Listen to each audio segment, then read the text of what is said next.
My baby has colic. Oh, you poor unfortunate soul. Fucking preach.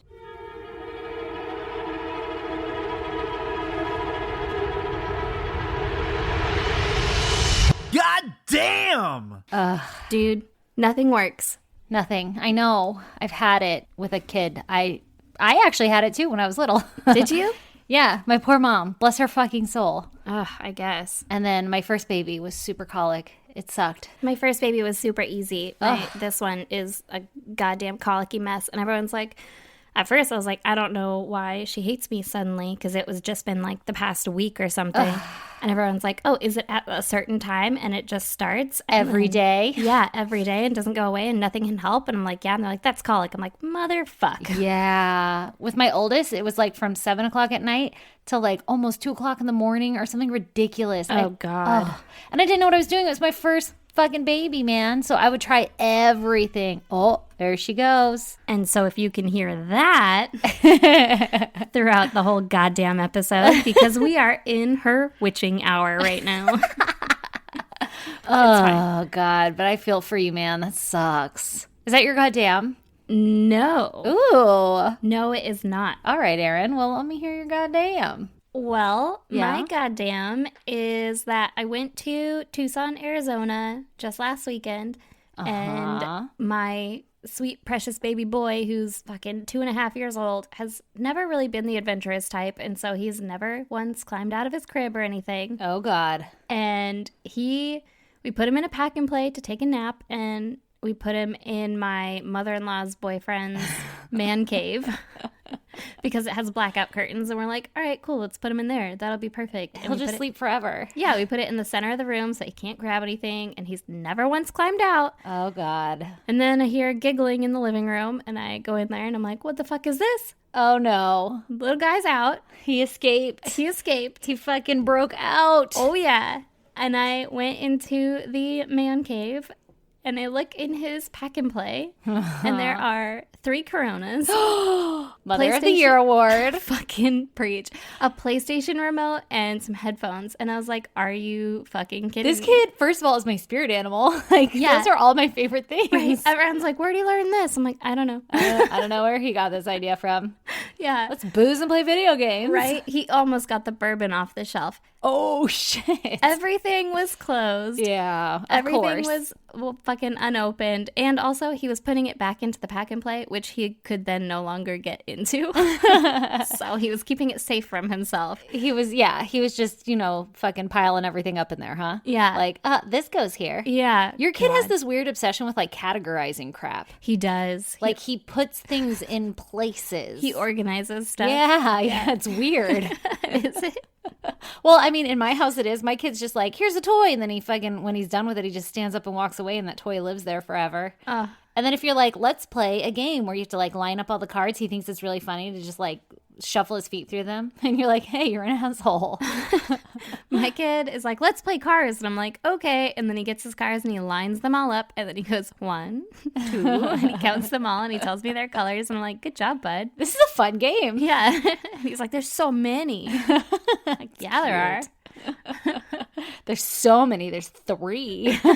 Hey, he gets all the way up to like 17. Damn, get it, kid. I know. He's so smart. Oh, give him a fucking complex and make him terrified to ever come out of it and keep him in a crib for the rest of his goddamn life. Because the moment you go to a toddler bed, fucking shit gets real. Right?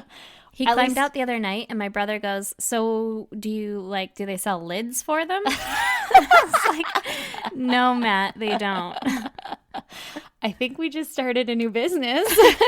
Right? No, they do. They sell like little nets that go over it. Oh my God. Did you know those like those nets that go over food so that like flies don't land on it? Yeah. At like a picnic? Yeah. They make those for cribs. Oh. And so you could put it on so they can't climb out. It's ridiculous. So they can stand up. Oh my God, that's so funny.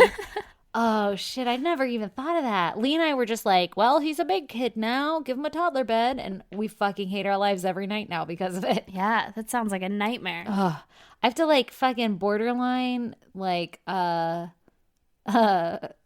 it called? False imprisonment shit with my kid. Like borderline lock his ass in there and threaten him deeply. Like, I will take away all your fucking stars you earned. And I'm bribing him, stay in bed, and in the morning I'll give you 5 gummy bears. Whoa. He never listens. He's like, I don't want gummy bears. I'm like, you're just a dick. I bargain with my kid. I'm like, all right, you can take this truck in there, but you got to go to bed. And he's like, leave the light on. I'm like, no, fuck you. It's lights out. It's prison rules in here. I said lights out. Yeah. Oh, man. All right, Stacey, what's your goddamn? Oh, okay. So my goddamn, I'm so excited about, but the she shed got electricity. Woo. It's electric. Oh, I was on the wrong song. Boogie, boogie, boogie, boogie. Oh my God, that reminds me that my 3-year-old learned that song. Shock me like an electric eel. Did he really? Yeah. And then he'll go, baby girl. Aww. I fucking love it. Anyway, yeah, so the she shed, aka headquarters, aka murder shed, aka fucking whatever we want to call it, where we're going to be podcasting soon. Snuff film headquarters. Yeah, it's got fucking electricity. Oh my God, I'm so excited. I know, it's got lights. Like, you can flip on a switch and there's lights. Oh. And there's plugs to plug shit in with. Oh, I'm so excited. I know, I'm so fucking excited. Shout out to our friend Nelson for doing that shit. Hell yeah. Because he did it in like literally an hour and a half. He was just like, bam, there it is. Oh my electricity. God. And Lee and I are like, those are a lot of big words you used. As You're he's like, so smart. yeah, we're like trying to buy all the shit for it. And he's like, well, we need some of this fucking RW12 compound bullshit ballistics motherfuckers. And we're like, wow. You have bombs in your walls. Yeah, yeah. Anyway, so we're one step closer to recording in our fucking shed. I am so excited. Which is kind of related to your goddamn, because we've been waiting to record forever because the baby was screaming so loud. Yeah. So we won't have that problem soon. No, we'll be in our own fucking quarantine little area. We are one step closer. Yeah, and then I'll be at your house so nobody can complain that my dogs or my kids or my coyotes are too loud. Oh shit. All right. Well, hey, let's talk about some murder while we're here. All right, let's do it. All right. And then let's talk about murder. Ew. Okay, this week I have a listener suggestion. Ooh. Because I haven't done one of these in so long. I know. Me either, actually. I need to look at the list again. Okay, so every time I look at the list, I'm like, this one doesn't have enough information and it's too short. And then I look at another one, I'm like, this one's too fucking long. This one's just right. I don't have, yeah, it's like goddamn Goldilocks over here. This one's fucking long. All right, let's do it. But I got sucked in because I watched some documentaries. Ooh. So shout out to Mary Matias, or how do you say it, Erin? I always think it's Matias. Matias. Yeah. Erin's a fancy ass bitch over here with names, so whatever one it is. Shout out to Mary because she suggested that we cover the case of Anthony Sowell. Ooh. AKA. Give me that AKA. I was like, I didn't write it down. I'm pretty sure it's the Cleveland Strangler. Might be fucking, yeah, it's the Cleveland Strangler. I don't know why I fucking spaz on that. It's not even that hard of a nickname. I mean, yeah. Did he strangle people? Yeah, he's from Cleveland and he strangled. Ooh, all That was right. his MO. All right, so a little bit about Anthony.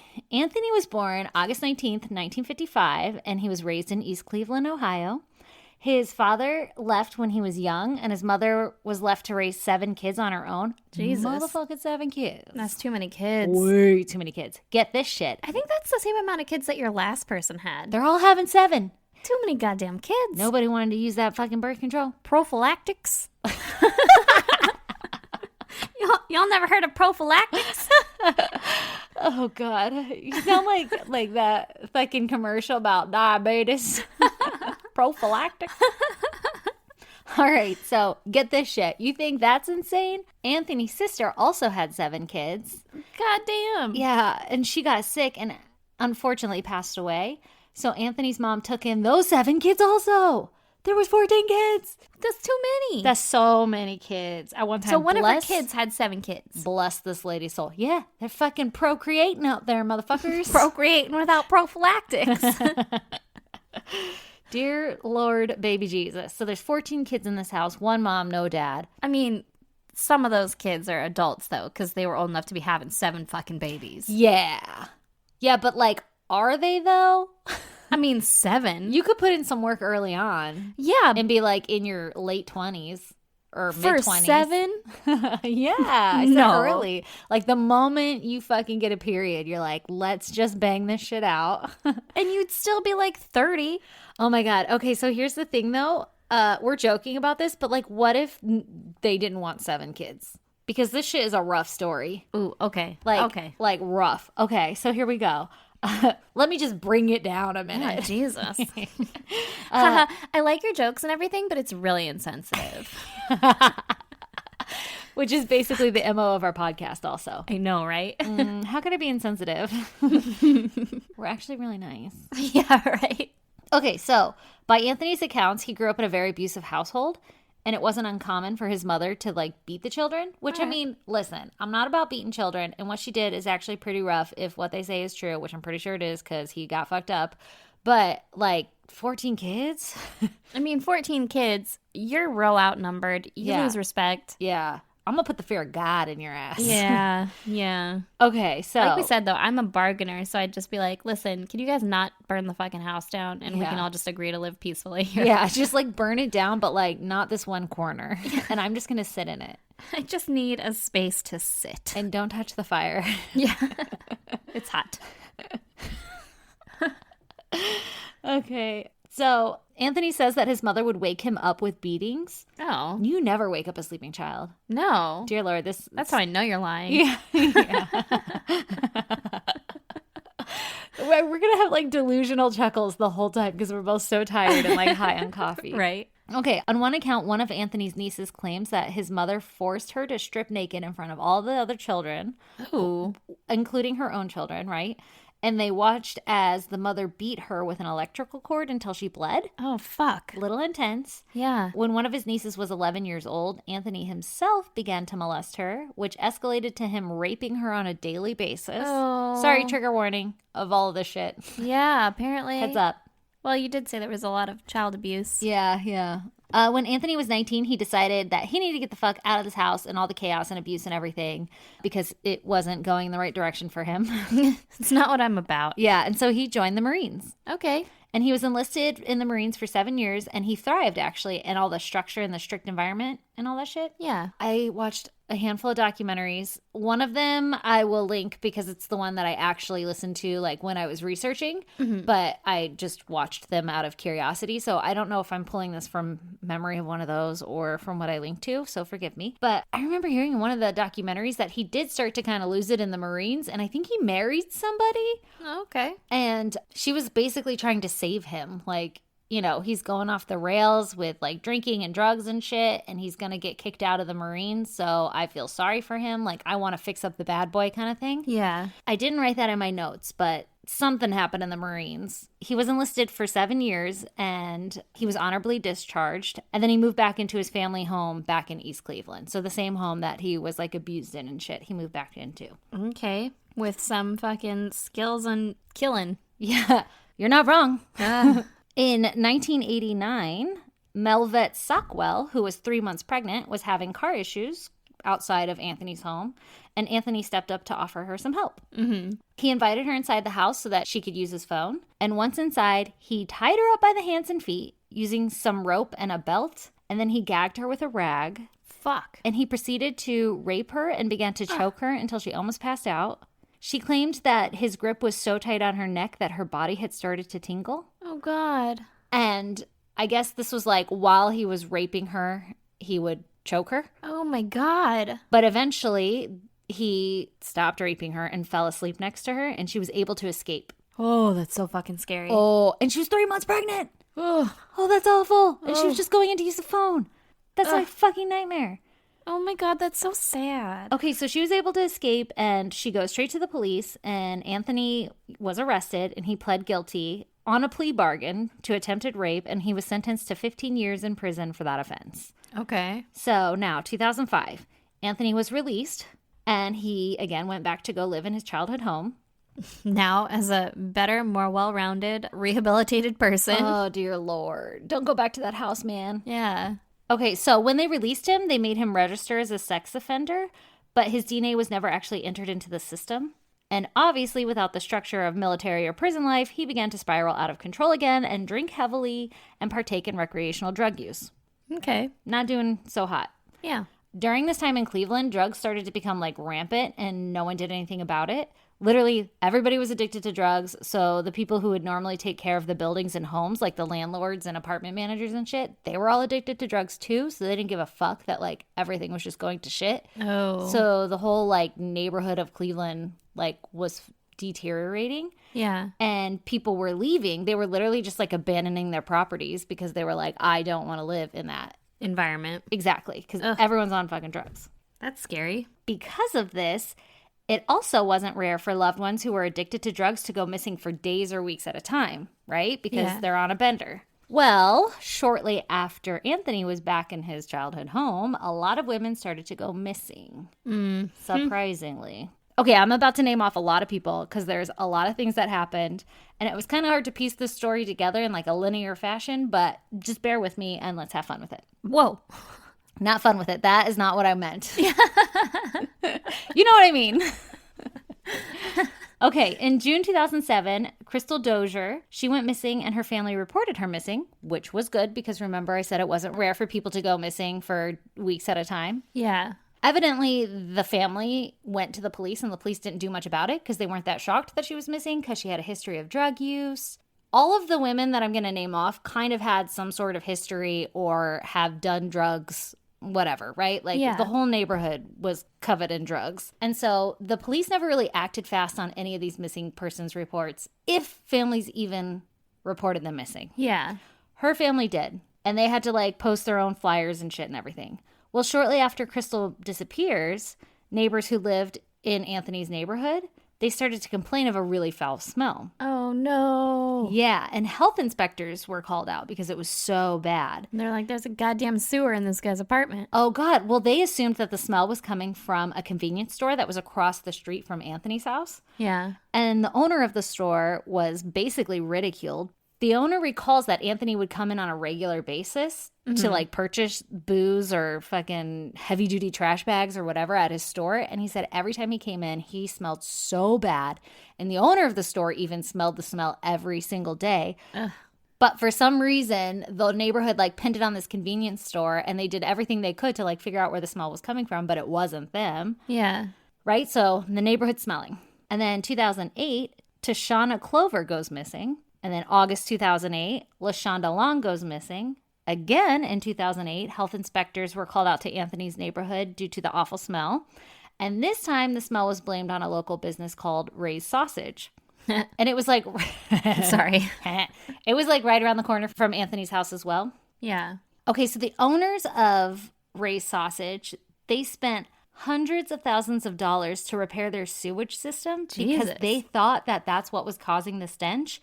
But even after all of that, the stench still remained. Yeah. And we all know where I'm going with this, right? Yeah. So September 2008, Anthony meets Vanessa Gay on the street corner, and he invites her over for a drink and to smoke. And as soon as she got inside, he punched her in the face and forced her to take off her clothes. No. He then raped her over and over again. She escaped also and calls the police and reported the incident. But Vanessa wasn't taken seriously because she was in the throes of a drug addiction as well. Yeah. And so police just kind of like brushed her off to the side. So you're going to see a lot of patterns in this case. And the biggest ridicule part is that the police didn't do anything about it. So like I kind of mentioned that 2 people went missing in between this. Yeah. He's obviously doing the same thing to these people, but they're not surviving. Like they're not escaping. Oh my God. So then there's 2 accounts so far of 2 women who were able to escape him, who are saying, like, he's strangling me, he's raping me, I barely got out of the fucking house, and police aren't taking them seriously. Meanwhile, women are going missing, and either people aren't reporting them or police aren't tying it to Anthony or the same, you know, like, oh, these 2 accounts. Anthony was being blamed for these 2 accounts. They never looked into any of it. So the police are essentially letting this guy operate in this town. Exactly. That's fucking horrifying. It's terrifying. Okay, so now October 2008, Michelle Mason goes missing. He was fucking busy, all right? I guess. November 2008, Tonya Carmichael goes missing, but again, police never did anything. Her family had to post their own flyers and host their own candlelight vigils because the cops literally, like, they just took the report and then were like, bye. Yeah, we'll call you if we see her. Exactly. Oh, it's so fucked up. So the community is definitely, like, starting to not like the police very much, and they're feeling like they're not really there to serve and protect them. Yeah, they're not being heard. Exactly. Like, it's so sad. And also, I'm pretty sure it's still like this today. Like, you know, the whole movement that's been happening recently to like Blue Lives Matter and all that shit. Oh, yeah. A lot of this is related to that. This is just like early on. Like that shit escalated from issues like this. Yeah, that makes sense. Yeah, because it's like one of the most, I forget how the documentary said it. I think one of the most marginalized populations in our country. It's like Black drug addicted women. Yeah. And no one's doing anything about it. They're just like, they're missing. Fuck, man. That's super fucked up. You would think that the police would care, though, because I would think, I guess maybe hypothetically, a lot of the police would have come from that neighborhood or grown up in that neighborhood. Yeah, like that's your home. Yeah, like if you're becoming a cop, it's because you want to do better, right? Yeah. Okay, I'm going to touch on that in a little bit. Okay. Because this documentary I watched, they talked to police officers about this. Ooh. Who were on the case. All right. So, December 2008, Gladys Wade is approached by Anthony at a convenience store, and Anthony attacked her and drags her back to his house, like in the fucking open. She's not like, let me go back home with you. He drags her to his house. Ew. I know. Inside the house, he begins to strangle her, and she was fighting back and clawing at his face, and she was able to fight him off. She essentially jumped through a glass door to escape. Jesus. Right. And she got this deep gash in her hand from the attack and everything. Yeah. And so she starts crying for help. No one is like paying attention to her or anything. So she runs into a restaurant, and the restaurant refused her because she's like all bloody and shit. Ooh, that's a fucking perfect reason to not refuse her. To like help somebody? Yeah. Right? This is just giving you a picture of like what is going on in this neighborhood. Like people just don't want to be involved. Yeah. Okay, so the restaurant doesn't help her, so she runs back outside. She finds a cop car and she flags him down. Good. Yes. So 2 officers go over to Anthony's house and they see blood everywhere and obvious signs of a struggle. Like it was snowing. The snow was all disturbed. There's blood on the steps. The door's broken. The glass door is broken. You know, like all of that shit, right? Yeah. So they arrest Anthony and they book him into jail. Book him, Lou. Gladys's case gets assigned to a sex crime worker unit. By the way, this worker gets like a really bad rep later. So there's like a whole fucking leg of the story. You can go off on this one. But I didn't take her name down or anything. But she also wasn't the greatest. All right. And that police officer accused Anthony of robbery, not of attempted rape, like when it came to like pressing the charges. The fuck did he rob? Her vagina? I don't know, man. Oh, wait. He robbed her of her dignity. Yeah, that's so sad. Or her fucking sense of security. I know. I don't even know like maybe she left her purse or some shit in there. I don't remember. Yeah, it didn't sound like she got raped, right? It sounded like they were fighting still, maybe. Oh, it does say attempted rape. So he didn't actually rape her. Good. But I don't know why she went for attempted robbery. But I guess that's why this is all so controversial. Like this fucking sex crime police unit officer lady person who didn't go after attempted rape because that could have changed the whole outcome of the future. Like, yeah, he would have been flagged for rape and in jail. And that, yeah. Or, yeah, exactly, flagged for rape. Okay, so the reason that this police officer went after Anthony for robbery was due to insufficient evidence that he had actually attempted to rape her. That was the reasoning. Like, she left there with her pants on, so you can't prove that he was trying to rape her? Like, what do you mean? Like, at least go check on the dude, right? Yeah. Okay, so they release Anthony back into society, and he continues to kill these women, obviously. Oh, my God. So a social worker is assigned to Anthony, who's supposed to go check on him regularly to make sure he's not doing anything shady. And I'm not sure if that's from this offense or from previous offense, but there's supposed to be social workers checking in on him, right? Yeah. A few days after his release from this latest offense, the social worker shows up at Anthony's house, and somehow she doesn't notice the god-awful stench coming from his property. Okay. Like, how the fuck? The whole neighborhood can smell it. Ugh. And she was like on the front porch. If not, I'm sure not in the house because of what I'm going to tell you next. But how does that get missed? Yeah. Okay, so Anthony's following victims all through, because that was all of 2008. So here's his victims for 2009. Oh, God. Kim Smith, Nancy Cobbs, Imelda Hunter, Janice Webb, Talisha Fortson, and Diane Turner. Fuck, man. How many is this? That's 6 in 2009. Oh, my God. That's so sad. In April 2009, another woman came forward and said that she was raped by Anthony, but a rape kit was never actually processed. Ugh. But another person escaped him and was like, oh my God, he's trying to rape me. You think that they would put all three of these stories together and be like, hey, he's trying to rape people. Yeah, this guy's tried to rape a bunch of people. Let's take someone seriously. And his apartment smells like there's a body. Yeah, we should look. Ugh. I know. Just imagine being dragged to that apartment and it smells like a fucking dead body. I'm going to tell you so much worse that you can imagine. That September, a routine sex offender checkup thing was done, right? Like the social worker came to check on him again. And that same day, LaTondra Billups was invited into Anthony's house to drink and get high. Again, once inside and after a few drinks, he hit LaTondra over, like, across the face and forced her to take off her clothes. Ugh. As he raped her, he wrapped an extension cord around her neck and tightened it until she couldn't breathe. He also sodomized these women, just for the record. Fucking awful. Yeah, right? But LaTondra was able to escape also. Good. Yay, LaTondra. Yay. She goes to the police and she reports that Anthony had raped and attempted to strangle her. And she told the police that she had actually left a pair of underwear at his house. Like, I can prove it. My undies are left upstairs. Yeah. No police ever went out to Anthony's house, and her case was passed to that sex crime workers unit, right, with that lady who went for robbery, not attempted rape. Yeah. And no one looks into or investigates anything for a month. And so he got rid of her underwear. No. He's not even that fucking smart. Oh, God. October 20th, 2009, Sean Morris was abducted by Anthony and was being held prisoner in his home, and she threw herself out of the top story window of Anthony's house. She's like, I'm going to fucking die. I need to get out of here. So she threw herself out of the top window. Jesus. She was butt naked and bleeding out of her mouth and nose. Oh, my God. Breathing, but barely. Like, she wasn't alert, not in good condition. And a bystander saw this, and he calls 911. Fucking thank God. Right?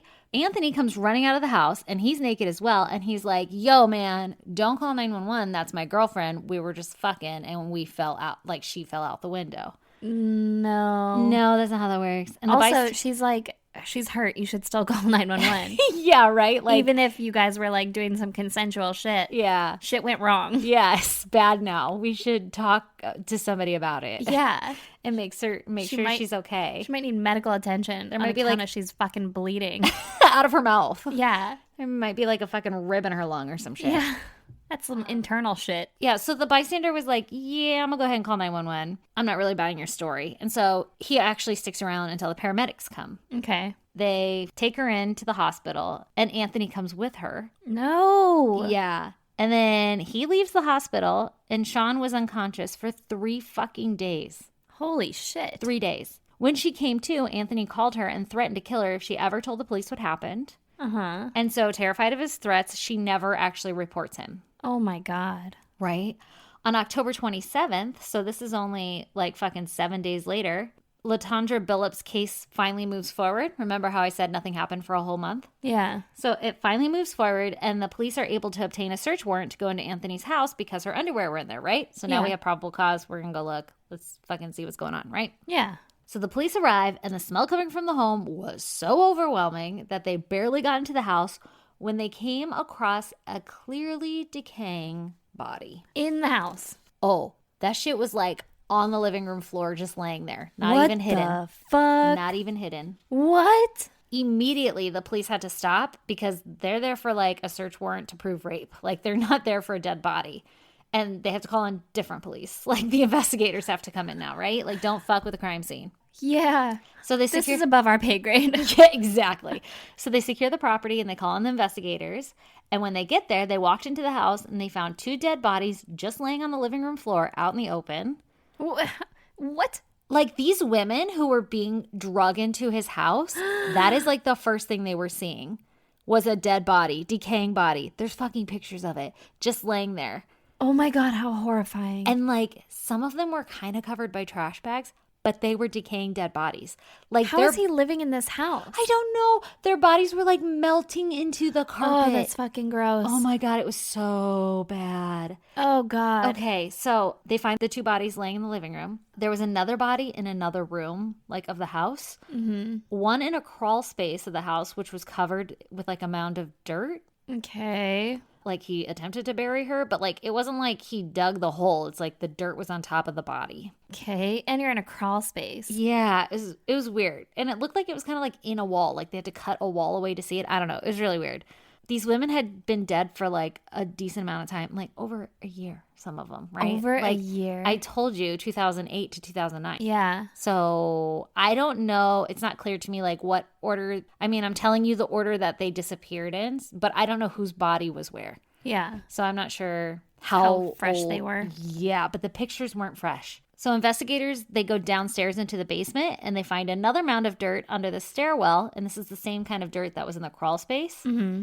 And it was really unusual because the basement floor was like all cement. So he must have like grabbed the dirt from the crawl space or some shit. I don't know. Just because you put it under dirt doesn't mean you're burying it. There is some like real mental health issues going on here. Apparently. But obviously in the mound of dirt, there was a body. Yeah. That's 5 so far. Also in the basement, they found another body and a red bucket. Oh my God. Like a standard bucket size, like one that you would use for mopping or washing your car or whatever, like a typical household cleaning bucket. Yeah. And when they look in that bucket, they find a skull, but the body that went to that skull was never found, just the head. What the fuck? Yeah. That's 7. Yeah, I was going to, my notes literally say, this is now 7 bodies. That's 7 people. Inside the house.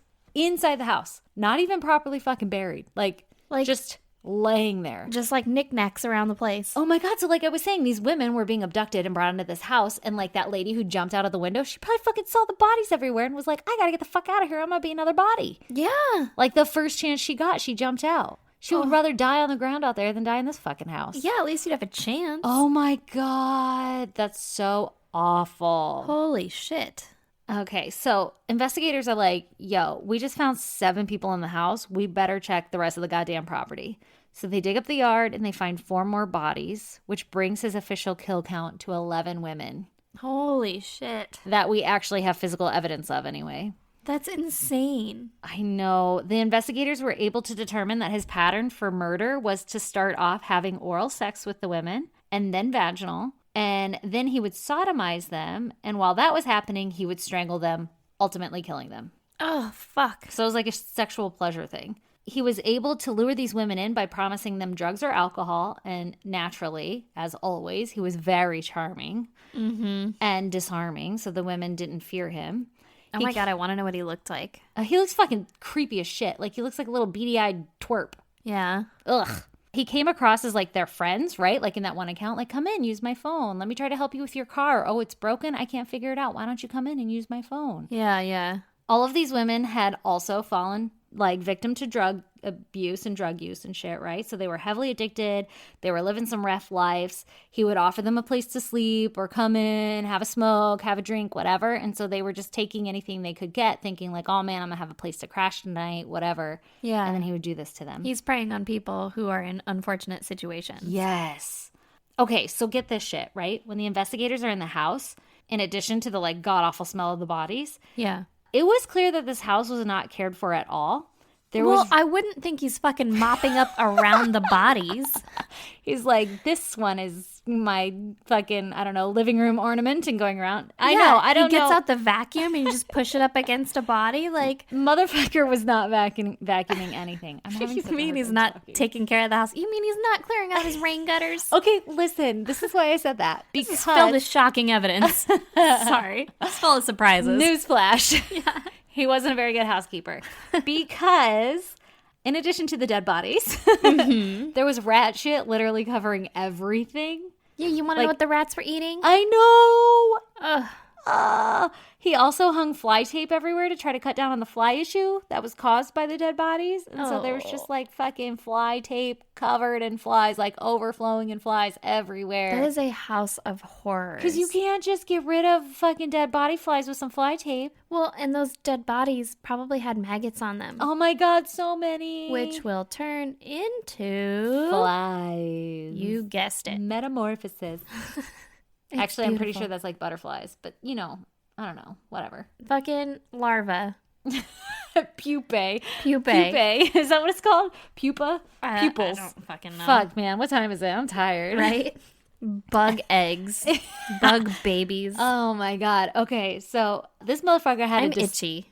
I'm itchy, too. I literally can't stop scratching, like, my neck and face. Keep, like, moving. Okay, so obviously his house was disgusting. his ass was just like living in it like it was normal. That's why he smelled so bad every time he went to the goddamn convenience store. Yeah. In the pictures and shit that I saw, he has like a dinner plate sitting at the dinner table and he's just like eating food and there's just rat shit everywhere. And I'm like, ugh.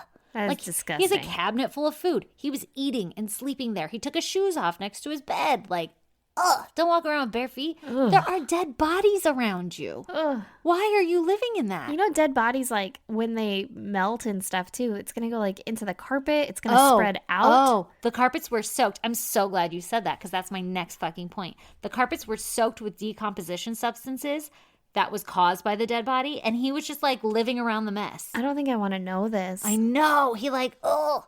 He wasn't vacuuming. That vacuum would be ruined. You can get a wet vac. Yeah, like a shop vac. Yeah. He wasn't, though, because it was still there. They melted. That's so gross. Horrifying. And everybody was like, God damn, it smells around here. Ray sausage, what the fuck are you doing? And they're like, let's spend hundreds of thousands of dollars to figure out if it's our fucking sewage system. And he's like, no, I just have a fucking graveyard in my house. Literally. Worse than a graveyard. Like an open fucking tomb. Ugh. Oh my God, these poor women. That's horrifying. Right? I could not imagine seeing that. I know. I can't either. And those women who escaped, they never, in the interviews, they don't talk about what they saw. Yeah, but I can't imagine I would be okay with it. It would be hard to talk about rape. I would tell strangulation. Everyone. I know, right? Well, we're different. These women were like bawling on the stand. Like, you know. I would be doing that too. Yeah, but to like come out and be like, no one will help me. Like, there are dead bodies in there. I just got raped and they tried to strangle me. Like, what? Yeah. I don't know. It just blows my mind. I don't know. If he attempted to rape me and I saw dead bodies, though, I think that would be what I led with. Yeah, I saw dead bodies, though. Yeah. Yeah. So maybe they weren't. Maybe those two in the open or on the living room were like the last to go or something. Yeah, maybe they weren't there yet. I don't know. Okay, but thank God that chick left her underwear in there. Yeah, no shit. Right? Okay, so it's 2009. She's like, I don't want it back. Those carpets were awful. Yeah, you can keep that. Put it as evidence. Yeah. So 2009, he's obviously arrested. Well, good. And he's found guilty and given death because all the fuck. Yeah. In his statement, he apologized to the victims or their families. And he told them that this was not typical behavior for him. Yes, it is. 11 women isn't typical behavior for you? That's a pattern. Like, what the fuck? It's been a couple of years. Thank God they caught your ass. That's a fucking routine. The neighborhood, like, fucking petitioned and fought to tear down his home. Yeah. Because they were like, we don't want that bad juju around what here. What, are you going to flip that house? No. New carpets aren't going to fucking cover that shit up. That's in the floorboards. Yeah, I don't even know what you would do. You'd have to tear it down. Oh my God, they should have a flip that house like for homes that got murdered in. They do. I thought that was just like, is it like... It's like a flip that murder house. Decomposition? I don't know. I never thought about that though. I thought like, yeah, creepy house, like shit went down, like somebody lived here that got murdered or something, but I never thought about like melting bodies into the carpet. Yeah. And they just call Stanley Steamer. Stanley Steamer makes carpets cleaner. Just some Roto-Rooter. To clear out the fucking drains. Yeah. Oh my God. Okay.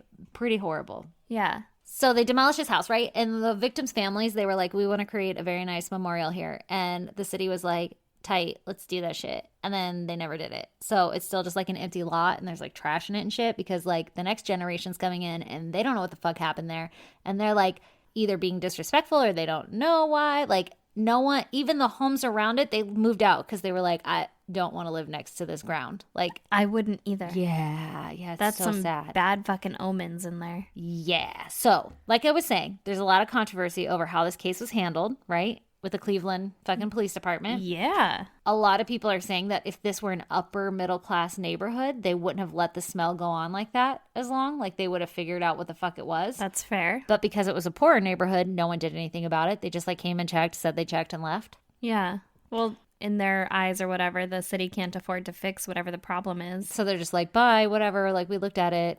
Yeah. Can't figure it out. Sucks to suck. It blows my mind. So some of the police issues. When they interviewed in this, it was a Vice documentary that I'll link to, which I fucking love Vice for the record. I get sucked into every time. I do like theirs. They have a whole channel. Did you know that? Yeah. Love the channel. It got a little too much into like strictly pot shit. And I'm like, all right, whatever. It got a lot into strictly pot shit and then like cooking with pot. And I'm like, yeah. That's exactly what I'm thinking of, where I'm like, all right. Okay, so the police issues in this documentary, they were severely understaffed. Okay. Like I said, this case served as a catalyst that like dealt with the delays in the investigation of sex crimes, especially like within Cleveland. I guess there were 4,000 rape kits that had been unprocessed. That's a problem. In Cleveland alone, though, like 4,000 in Cleveland. That's too many rapes. That's too many rapes, yes. But yeah, you're right. It is a problem. But I've heard that that's like a problem fucking everywhere with rape kits. They're just not tested. They have fucking closets full of them. Why is it so hard to process a rape kit? I don't know. You would think it'd just be like, put it through the fucking computer and like beep, boop, bop. It was fucking Jordan McPherson. I don't know. Like, this guy's in our record. So weird. I hope there's not a Jordan McPherson listening. I know, right? Like, I just figure it's like a Q-tip that goes in a test tube and then you put that juice in something and it goes beep, boop, bop. Yeah. Yeah. I don't know. I don't know why that's so hard. I don't know. But people think that my job is a couple of clicks. People probably think that your job is too. Oh, yeah. Maybe somebody can explain the rape kit issue. It's bad. That's it explained. It's fucking awful and it needs to be fixed. It's because, you know what it is? I'll get up on my soapbox. It's right. because it's rape. It's rape of women, like the majority of it, right? Probably. And no one's bitching about it enough. Everybody's just like moving on. I think a lot of people don't know. Yeah. Well, that's another thing.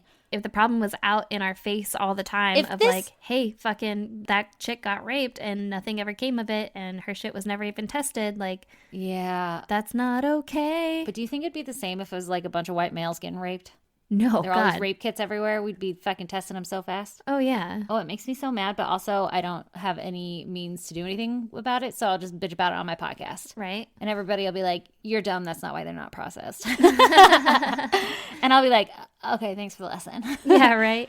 So one of the retired cops that was interviewed in the Vice documentary made this crazy point saying that if these victims were lily white females, a lot more would have been done a lot sooner. But because they were poor black women addicted to drugs, that they were tossed to the side, which we kind of touched on this already, which is also what we were just talking about with the fucking rape kits, it being female. But like even a step further, it came to race. Like if this were a bunch of white people, it would have been fucking processed a lot faster. This is what the cop is saying anyway. Yeah.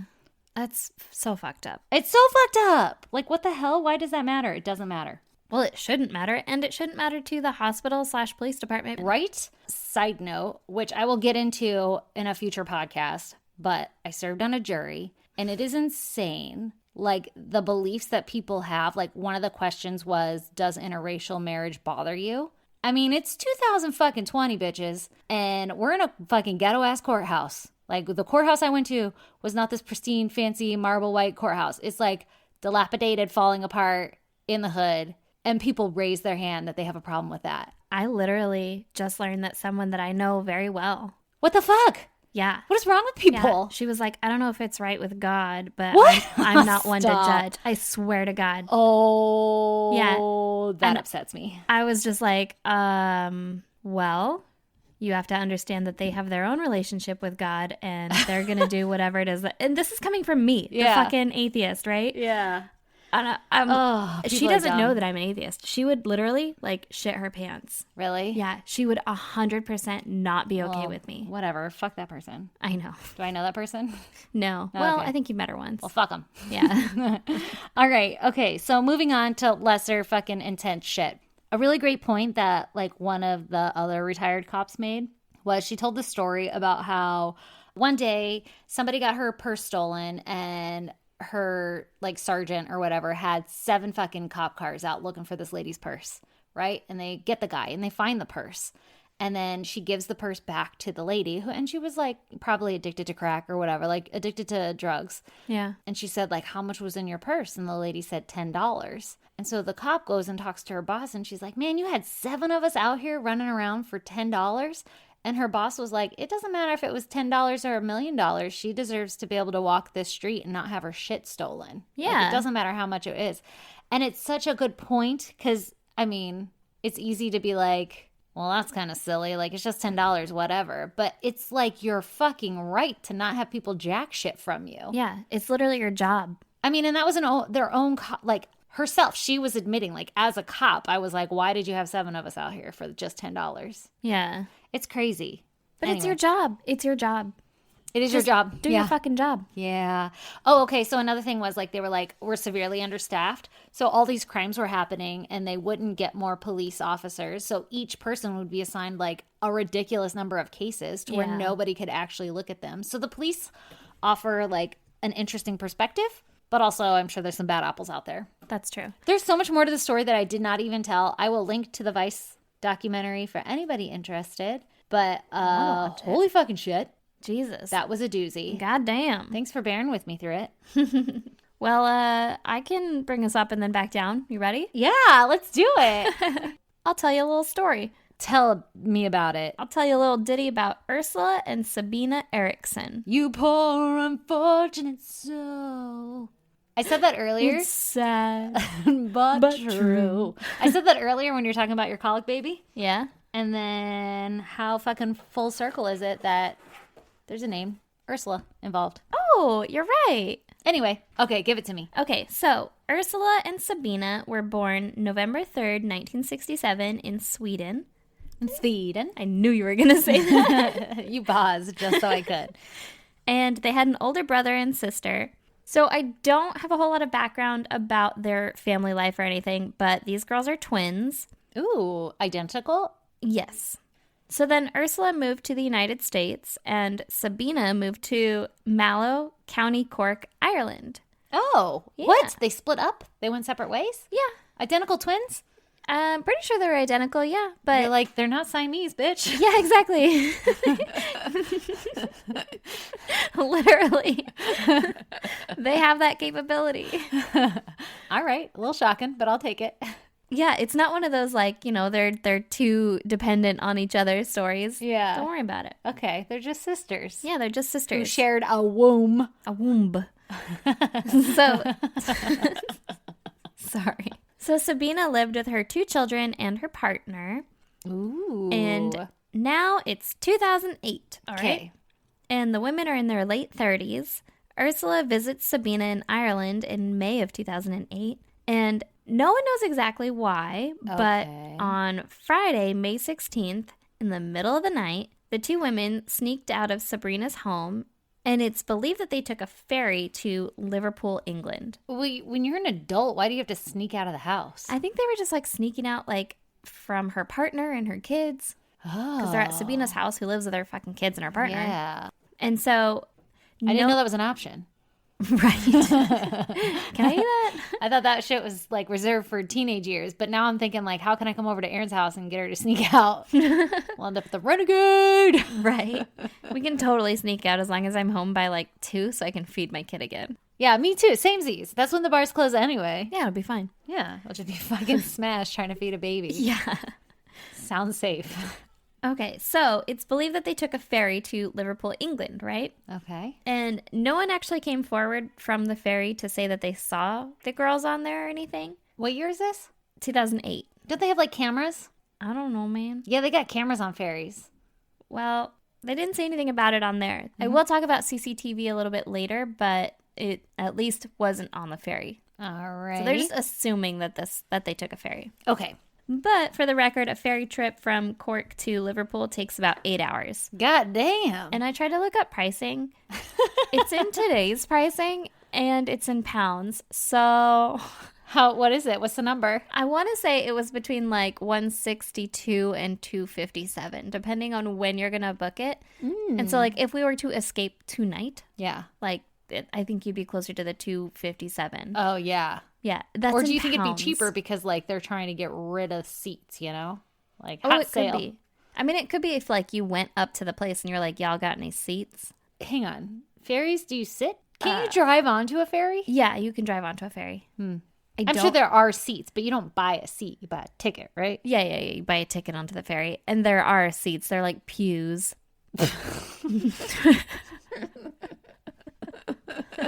I don't know why that's funny. I don't either. I'm super, super giggly right now. Okay, so they get to Liverpool at about 8:30 in the morning on Saturday, May 17th. All right. That's a fucking big journey to sneak out. Man, if you're sneaking out, you got to go down the street and come back. Yeah, right? Okay, 8 hours. Like, they're fucking starting a new life. Oh. So they go straight to the police station where they claim that they were afraid for the safety of Sabina's children. Why didn't they take them? I have no idea. What? Yeah. Okay. They just pieced the fuck out of there in the middle of the night. First of all, Ursula comes from the United States to visit Sabina in Ireland. And then they were like, psst, let's go. And then they sneak out. That's so weird. Yeah. And then when they get to England, they're like, hey, my kids might be in trouble. Oh my God. I don't know from who. I don't know anything like that. Yeah. But the police contact the Dublin police, who are like, all right, we'll go fucking check it out, right? Yeah. So then at 11:30 in the morning, Ursula and Sabina get on a bus to go to London. Mm-hmm. And they get off the bus at about 1 p.m. when it stopped for gas at an unscheduled stop. And they started to say, like, they weren't feeling well. Mm-hmm. But the bus driver wouldn't let them back onto the bus because they were allegedly acting erratic and clutching their bags really tight. What the fuck? They wouldn't let the bus driver put their bags back in, like, the fucking luggage hold or whatever. Like the stowaway? Yeah. And so he was like, all right, well, then let me look at your bags to make sure you don't have illegal shit in there. Yeah. And they wouldn't let him. And so he's like, well, then fuck you. Stay off the bus. Oh, right? That's weird. So he left them at this gas station. Oh, damn. And the gas station manager knew that they had been left there. And apparently she also found them unnerving and suspicious. And so she called the police thinking that they had a bomb in their bags. Oh my God. Yeah. Okay. So the police show up, but they quickly left because the twins seemed harmless enough. And they're like, no, they're fine. They're just hanging out. Like, yeah, no big deal. All right. Were they like, you got to get?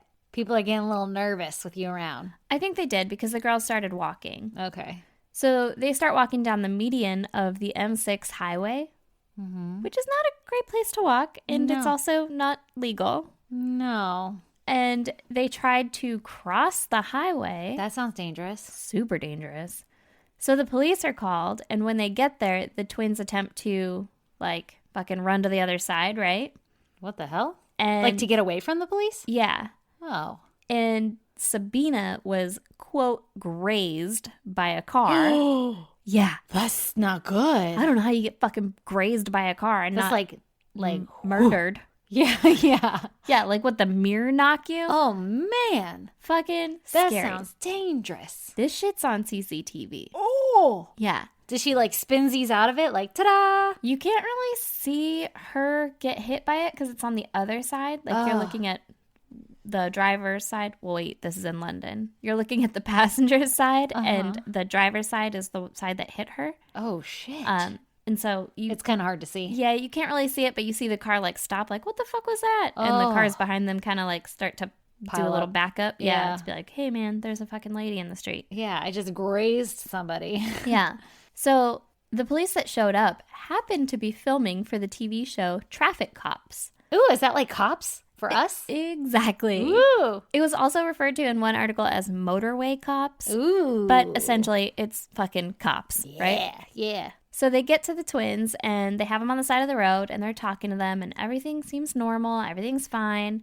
They're like, yo, what are you doing? Yeah, like they were chatting, having a cigarette, and they're just like, you know, what's going on, right? That's so weird. And then out of the fucking blue, Ursula just takes off onto the freeway or highway. Yeah. Again. Oh my God. And she runs into the side of a goddamn semi.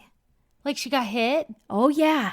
Oh, yeah. She just ran straight for a fucking semi. Why? Like on purpose? On purpose. Yeah.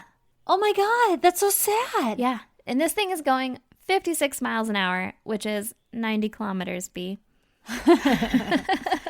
Oh my God. Is that on CC? Uh-huh. Because it's being filmed for Traffic Cops. Oh my God. Were they like, what the fuck? Yeah. Well, before they could even really react to that. Yeah. Fucking Sabina runs out onto the freeway. No. And she gets hit by a car, too. No. What the fuck? They're off in themselves. Apparently. I think this is some like fucking mental, you know how like voodoo magic shit where like twinsies can like talk to each other in their brain? You think they were like, now.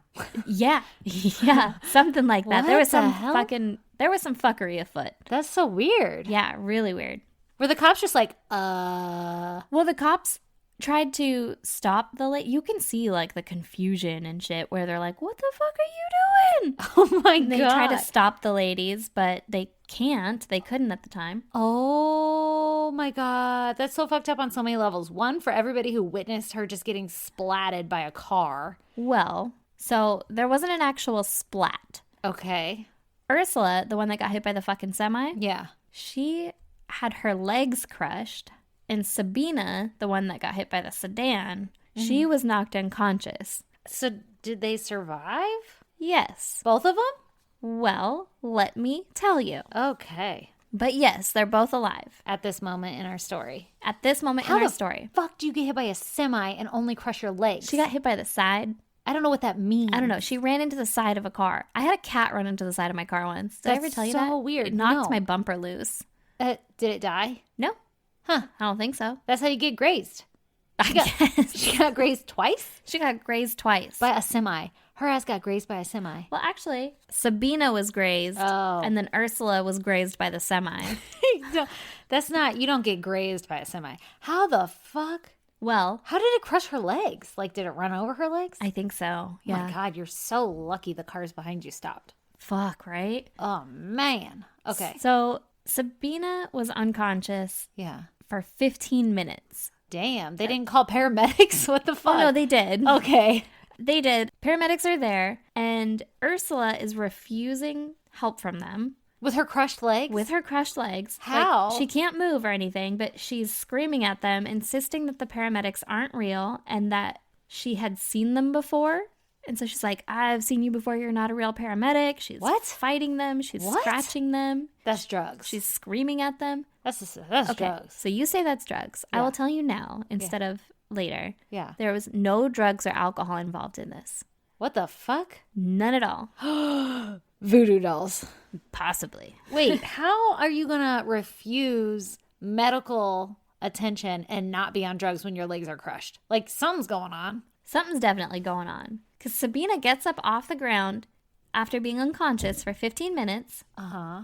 And the paramedics are trying to like get her to stay laying down. Like, Yeah, like, hey, bro, you might have just broke your neck. yeah, like you're not doing so hot right now. You're probably going to be dizzy when you get up. Yeah. Just chill out here for a Do you second. feel like throwing up? Yeah, Your right? pupils are fucked. And she was like, nah, fuck this. It's just a little tap. Yeah, it's just a flesh wound. And she gets up and bolts back onto the highway. No. Yes. No. Yes. Does she see that Ursula's like cool and screaming about her legs? Yeah. And she's like, fuck it, I'm going again. Yeah. Round Sabina- 2. Jesus Christ, what's wrong with people?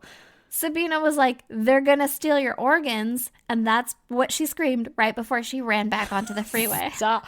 I don't mean to laugh, but I'm just thinking of Reno 911 when they're like, legalize it. Like, what is your last words? Yeah. And she screamed, they're going to steal your organs. Yeah. Oh my God, what the hell's going on? So- They're going to steal them? I mean, shit.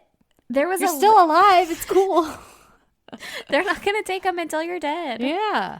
Well, there was a lady police officer. Mind you, this is all recorded. Yeah. You can watch all of You this. can? You can. Have you? Oh, yeah. I'm going to. You will. Huh. It's like the first thing that pops up when you Google their names. Oh man, am I going to be able to sleep after watching it? Yeah, the one that I watched more recently, they had it like edited to be like, and this is where she gets hit by a fucking semi. So And then here she is screaming on the ground. yeah, and here she is on the ground. Uh, So Sabina is fucking taking off for the freeway again, right? Like they're gonna steal your organs, going for the legalize freeway. it. Yeah. There was a lady police officer that was trying to restrain her, but Sabina like fucking Broke free.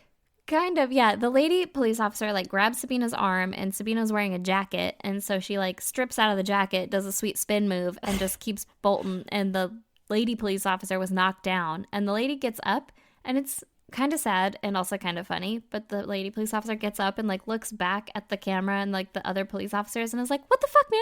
Like, Oh my what do I God. do?" Like with her arms out, like, "Help!"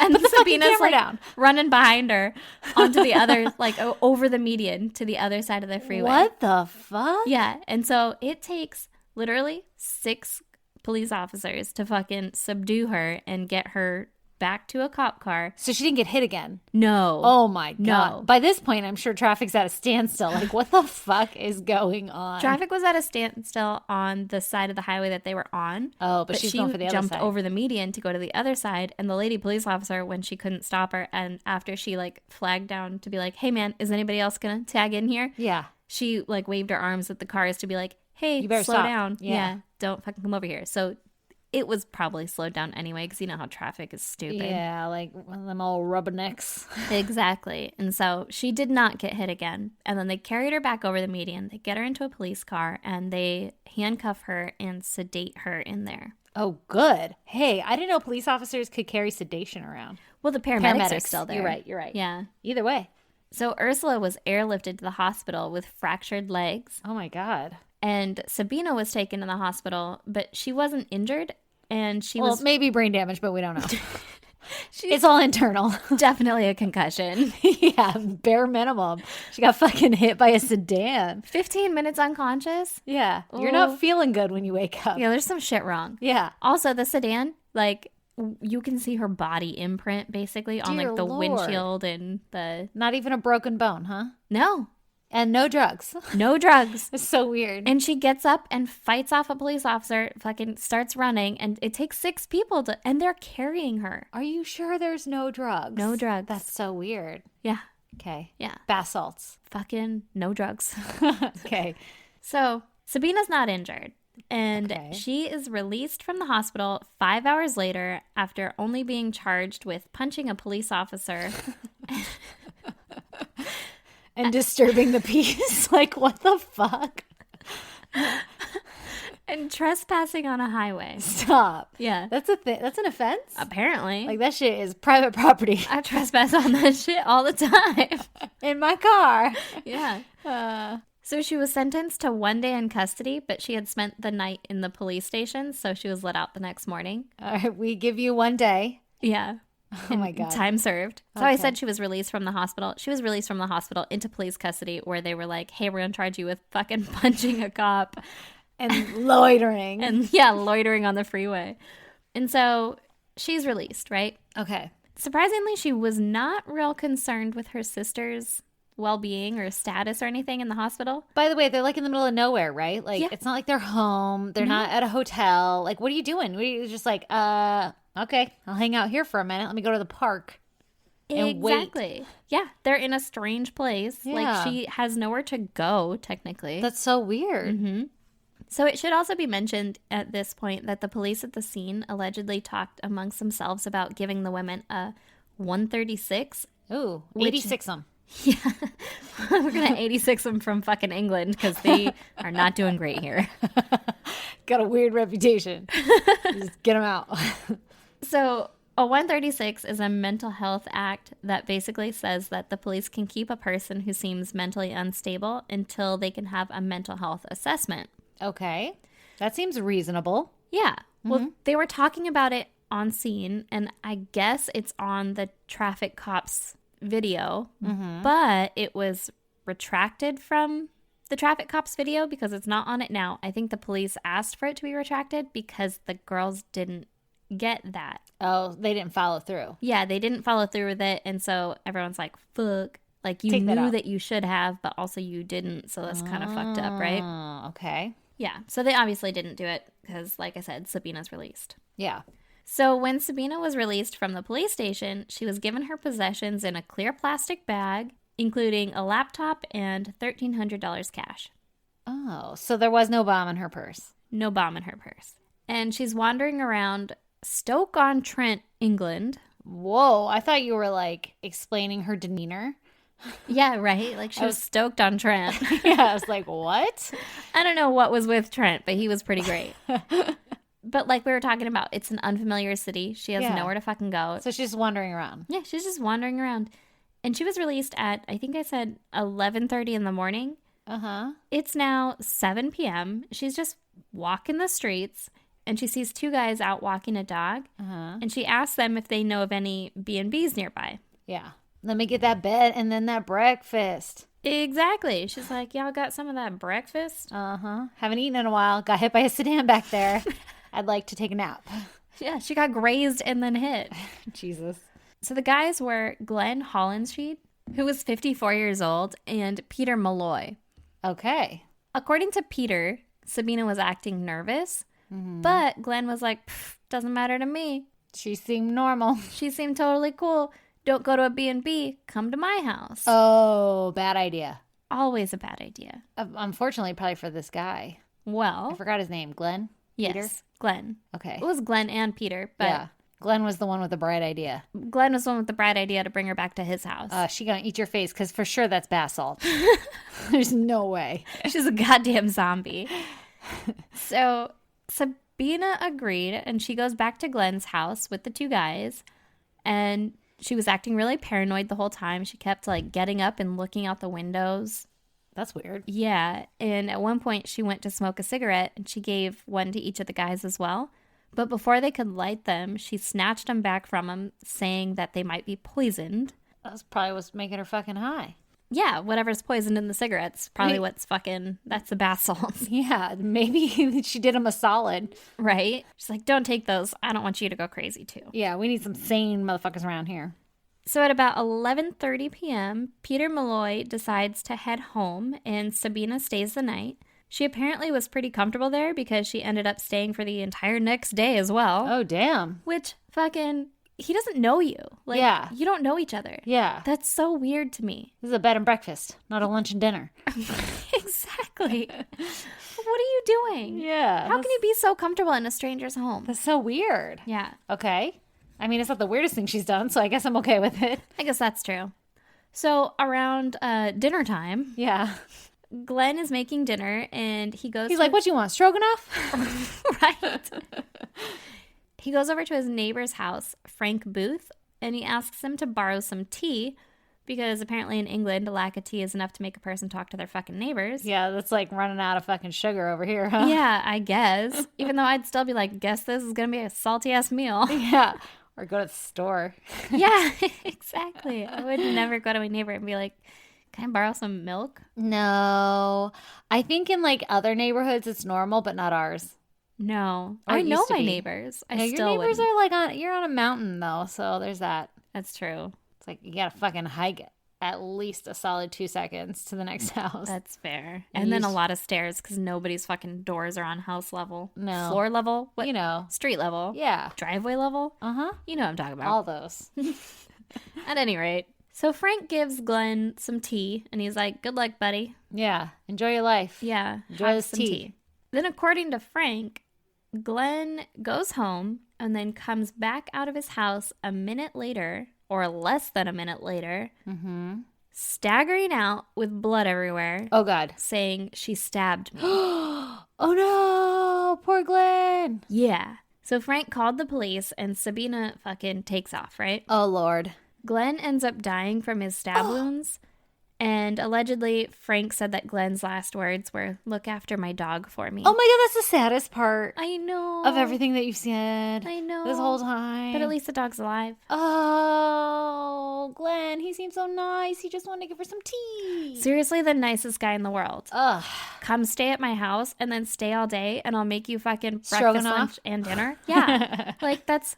What? Yeah. First of all, no. No. Glenn's borderline serial killer over here, because that's some weird shit to do. Yeah, maybe she was very pretty. I mean, she might be someone's cup of tea. All right, well. She looks pretty severe to me, is Does how I she? would describe her. Severe? Yeah. Yeah. You know when they're like, the headmistress was severe, and you're like, yeah, that's kind of what she looked. She was young, though. Like, she was younger. All right. She wasn't like, I mean, I say that because all headmistresses in my head are Yeah, fucking, old. Yeah, Yeah. old ladies. Yeah. So Frank's like, fuck, I got a dog now, right? Yeah. Yay. Yeah.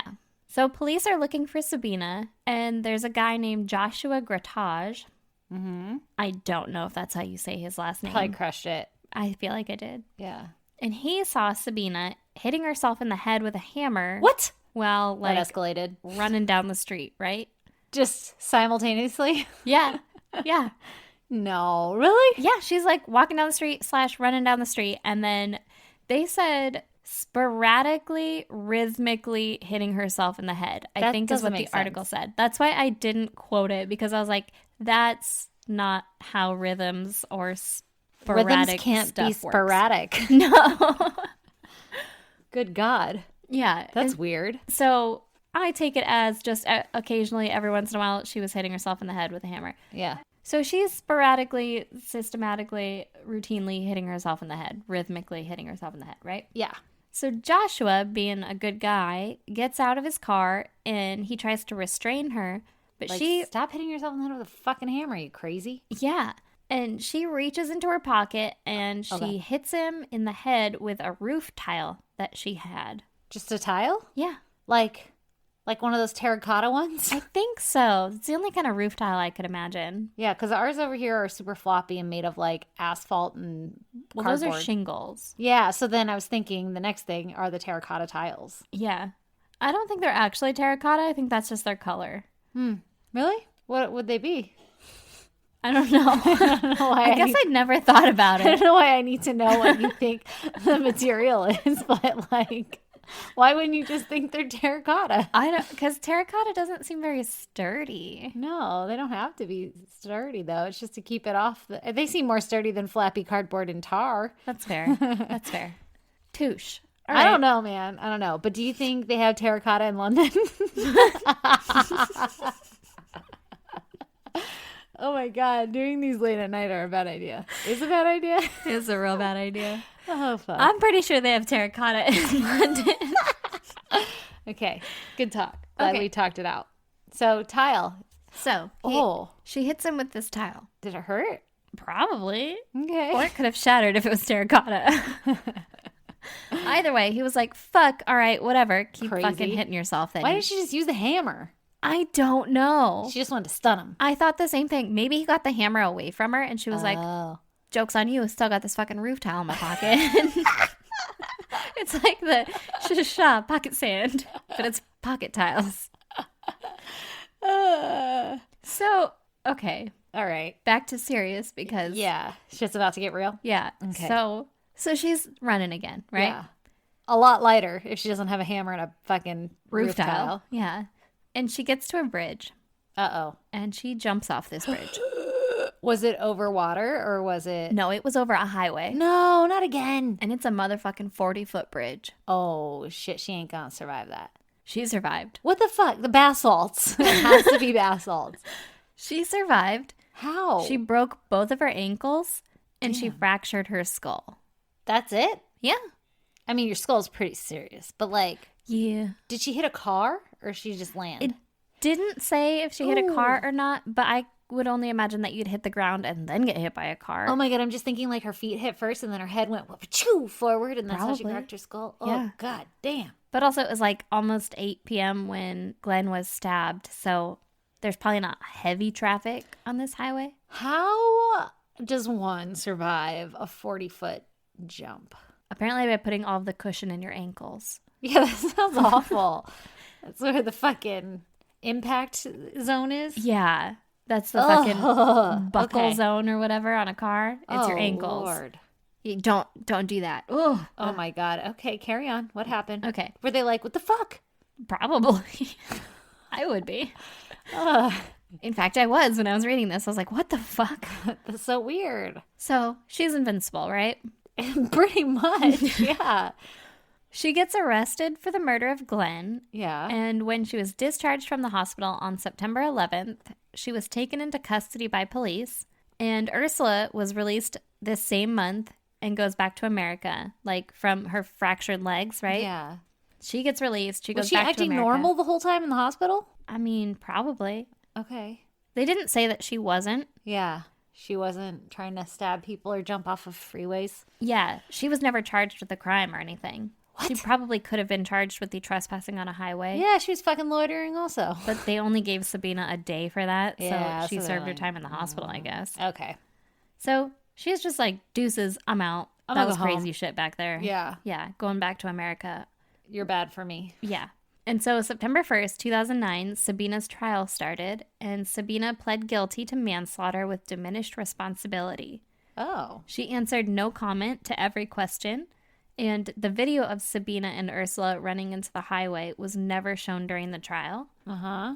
She was deemed insane at the time of Glenn's murder, but was no longer insane at the time of the trial. How did they know she was insane? There Just was her no drugs behavior? or alcohol. Yeah. They're just like, yeah, you must have been out your goddamn mind. Yeah. Or 'Cause maybe you're just... That was crazy. Yeah. All that shit you did back there. Okay. This is weird.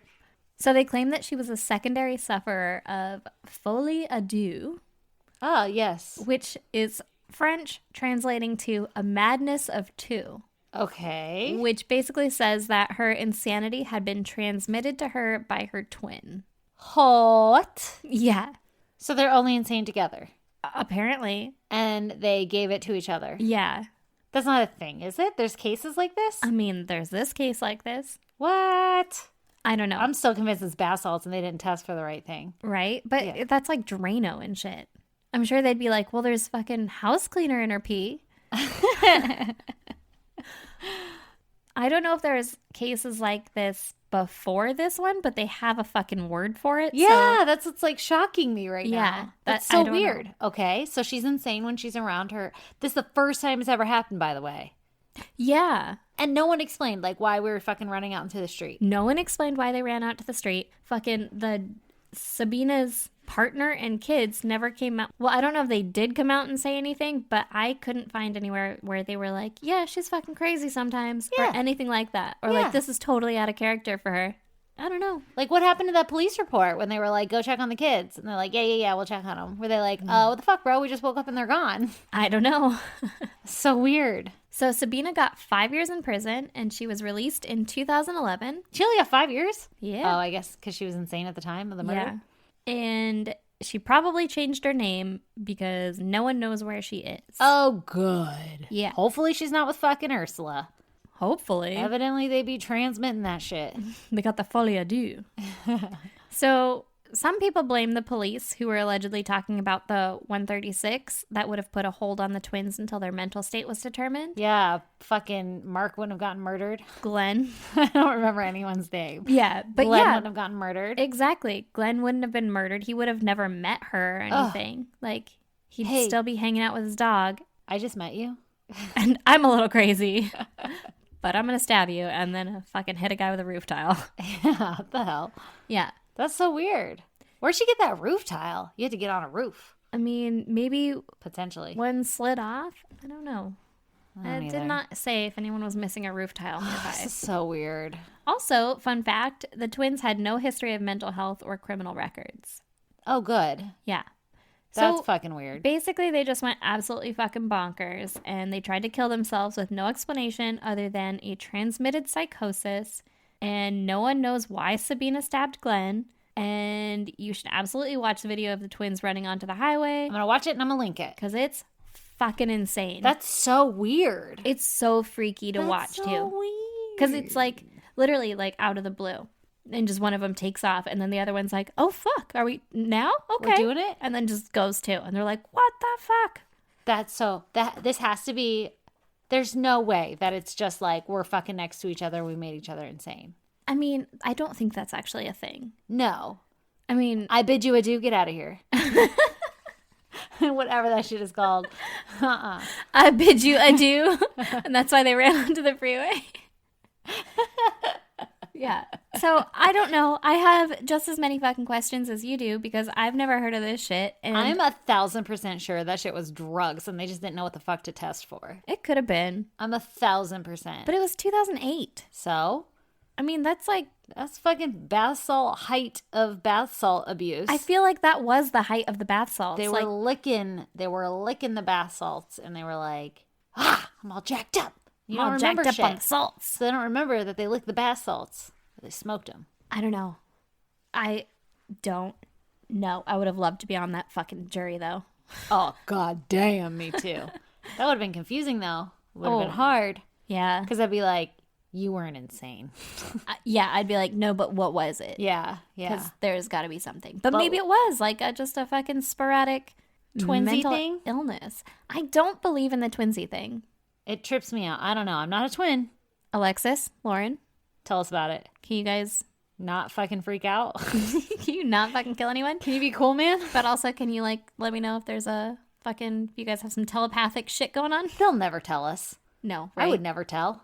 I know. I don't think I would either. All I'd be right. like, no, we totally don't. That's so weird. Yeah. I hate that that's how it ends too, though. But like, we know where Ursula is. Yeah, Ursula's in the United States somewhere. Oh, good. And she's cool. Apparently. Yeah, all right. She just, like, she learned her lesson from getting hit by a fucking semi. She's like, I don't want to talk about it. She was just grazed. Oh my God. Yeah. That's weird. Isn't it? Poor Glenn. Poor Glenn. That one was recommended by our friend Tiffany. Yeah. She texted that one and I was like, oh, I want to Google it so hard because you both were like, it's so crazy. Yeah. When you said you hadn't heard it, I was like, oh shit. Because I knew immediately when I heard the names, I was like, that's that shit with the video. I legit have never heard it. Where'd you hear it? I don't know. Somewhere deep dive. I don't know. Yeah, somewhere I got lost. Yeah. Somehow I saw the video first and then I was like, what the actual fuck is this? And then I totally forgot about it until she texted it. And I was like, oh, I should do that one. Well, fuck, that's crazy. Thanks, Tiff. Thanks, Tiff. For fucking us up.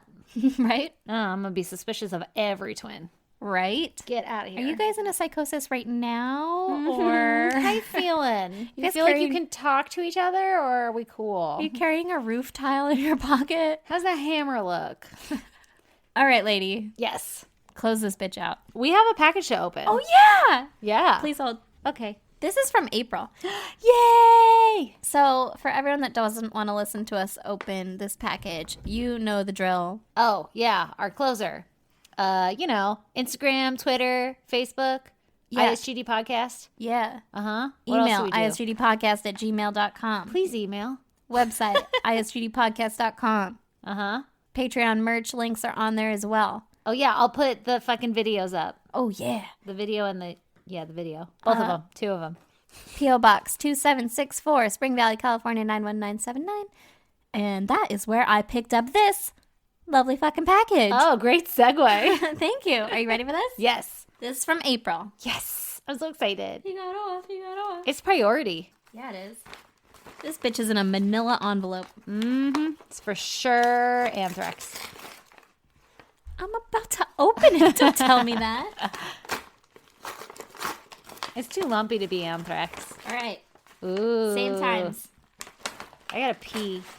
This is a bad time. Oh my God. I know what it is. Oh, I know what it is. Okay, it says, hey girls, I couldn't leave you lovely beer drinking ladies out of this beer salt thing, so here you go. Love the shit out of ya. Love, April. Oh, I'm gonna cry. P.S. Aaron, make sure you share with Stacey. Yeah, motherfucker. Yeah, you're gonna forget these at my house. No. Oh my God, we can have them at the fucking she shed. I know. I was just about to say that we're lining them up on a shelf and we're gonna our beer Every time. Oh my God. Oh, you know how some people, like, they fucking pair a beer or whatever with their Yes. true crime shit? Yes. We're gonna be like, today is fucking, let's see what day it is. Yeah, let's see what flavors we got. I was like, what are you gonna go with? Ooh, you're strong. Oh my gosh. Okay. Oh my God. Clamato. My mouth just watered. Can I lick it? literally did too. Clamato chili lime salt. Where the fuck do you go to get all these fancy ones? I don't know. It's like Lucas. Lemon lime. Oh my God, I love Lucas. Yeah, that's what this is for our beer. Pickle punch. Whoa. Punch in the pickle, bitch. Ooh, the little bottles. Is We've that got lime? Standard lime. a lime and a lemon lime. In the Okay. little bottles. We've tried these before. Mm-hmm. Those are my usual go-tos. Yeah, those are the only ones we've had, or I've had. Yeah, a lime. Ooh, my God. I want to eat those. Because they look like Lucas. Are you allowed to just eat them, or are they for your beer strictly? They're for beer. Okay. You monster. I love chili lime. Oh, I want that one. I And want that one so bad. mango chili. Oh, I want that one too. Ooh. Can I just wanna, taste like, it? smell them all. I Yeah. want you to taste this pickle punch one. Okay, do you not like pickles? Well, neither do I. Why? No, I love pickles. I'm Oh, asking, do you not like pickles? No, I don't. Guess what? Bubble wrap. Kind of. What kind of monster doesn't like pickles? I don't like anything phallic shaped except hot dogs. It has nothing to do with the shape and everything to do with the flavor. That's what she said. New look, same great flavor. Great on snacks or by itself. I'm gonna put this on so many snacks. Did you just twist? It's mucho fun for your tongue. I don't know. Twist No, I'm gonna lid to open. Oh my God, my hands are weak. Mine are slippery. Oh, there we go. I'm just gonna peel it. I'm just doing it with my fucking massive ass thumbnail. Yeah, get it. What are There you we go. trying? I'm trying mango chili. That's what I want to try. I want to try them all. I don't know why I said it like that. Because, oh, Do you got think it. there's yeah, there is. There's a freshness seal.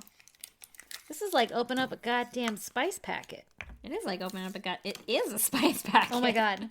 I can't. My mouth. I cannot wait. We need snacks. Okay. We need beers. Oh my god. My mouth just watered so hard from smelling it. Oh my god, it tastes like a pickle. Oh, it's so sour. It tastes like a pickle. I need a pickled beer. I can't believe you just licked your finger. I can't either. Oh my god. It tastes like pickle sunflower seeds. Oh, I like this one. This one is so good. It might be kind of weird in a beer, but I'll do it. This one is really good. You have to try the pickle. Okay. I will. I like Mango, the logo. Mango chili. Oh, you know what I'm gonna do? This. What does this one say? It says mango chili. You can open this shit? Yeah, you pop it off like this, What are you talking about? Like this. That's what I was trying to do. It's not there. What the fuck was that? It's Hank. Hank's a dick. Your cats are just licking each other. Yeah, they're gay. Like, literally, they love each other. Ooh. Oh, that was a lot. Ooh.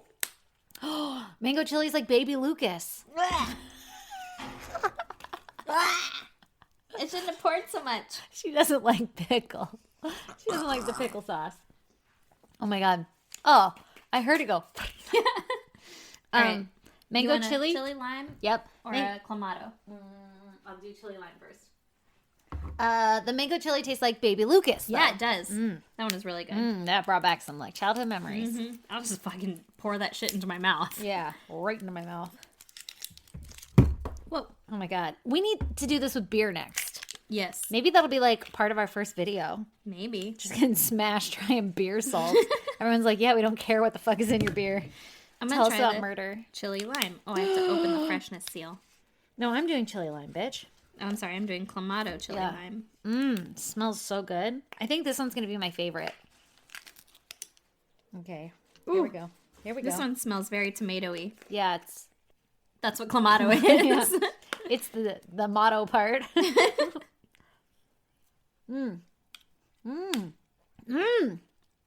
Chili lime's where it's at.